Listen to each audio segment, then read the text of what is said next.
అందరికీ నమస్కారం. ఈ వీడియోలో మనం ద్వారకాను ఎవరు నిర్మించారు, ఎందుకు నిర్మించారు అనే దాని గురించి తెలుసుకుందాం. ఈ వీడియో మీకు నచ్చితే దయచేసి లైక్ చేసి మరిన్ని ఆసక్తికరమైన వీడియోల కోసం మా ఛానల్ని సబ్స్క్రైబ్ చేసుకోండి. హిందూ పురాణాల ప్రకారం ద్వారకాను నిర్మించిన ఘనత ప్రధానంగా శ్రీకృష్ణుడికే దక్కుతుంది. అయితే ఆయన స్వయంగా దీన్ని నిర్మించలేదు. దేవతల శిల్పి మరియు వాస్తుశిల్పి అయిన విశ్వకర్మ కృష్ణుడి ఆదేశానుసారం ఈ అద్భుతమైన నగరాన్ని రూపొందించి నిర్మించారు. ఈ దివ్య సహకారం గురించి గ్రంథాలు వివరిస్తాయి. కృష్ణుడు తన ప్రజలకు ఒక కొత్త సురక్షితమైన నివాసాన్ని కోరుకోగా, విశ్వకర్మ తన అసమానమైన వాస్తుశిల్పి నైపుణ్యంతో ఆ కలను నిజం చేశాడు. ద్వారకా నిర్మాణం వెనుక ప్రధాన కారణం శ్రీకృష్ణుడి జన్మస్థలం అయిన మథుర రాజ్యంపై జరిగిన నిరంతర క్రూరమైన దాడులు. మగధకు చెందిన శక్తివంతమైన రాజు జరాసంధుడు మథుర రాజ్యాన్ని తరచుగా చుట్టుముట్టి దాడులు చేసేవాడు. జరాసంధుడు కృష్ణుడి చేత సంహరించబడిన కంసుడి మామ. ప్రతీకారం తీర్చుకోవడానికి జరాసంధుడు మథుర రాజ్యంపై 18 సార్లు దాడి చేశాడు.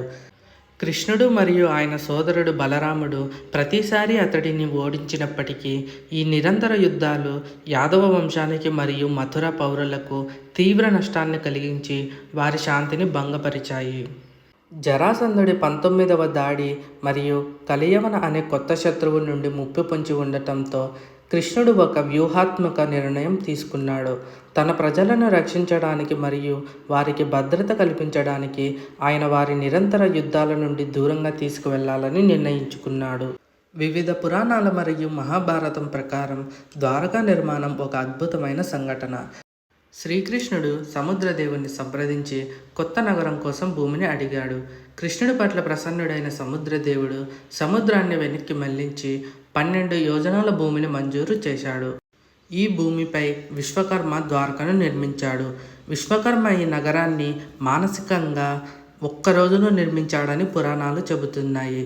ఇది దాని దివ్య మూలాన్ని మరియు పరిపూర్ణతను సూచిస్తుంది. భాగవత పురాణం, విష్ణు పురాణం మరియు హరివంశం వంటి గ్రంథాలలో ద్వారకను అసమానమైన వైభవంతో వర్ణించారు. ఇది అభేద్యమైన గోడలు, విశాలమైన రహదారులు, అందమైన తోటలు మరియు బంగారం, వెండి మరియు విలువైన ఆభరణాలతో అలంకరించబడిన అనేక రాజభవనాలతో పటిష్టంగా నిర్మించబడింది.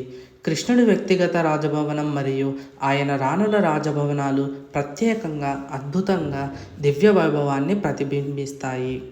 ఈ విధంగా ద్వారకా కేవలం ఒక నగరంగా మాత్రమే కాకుండా యాదవ వంశానికి సురక్షితమైన, సంపన్నమైన మరియు దైవరక్షణ పొందిన ఆశ్రయంగా నిర్మించబడింది.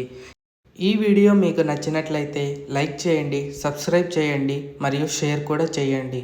పక్కనే ఉన్న గంట బటన్ను నొక్కడం మాత్రం మర్చిపోకండి.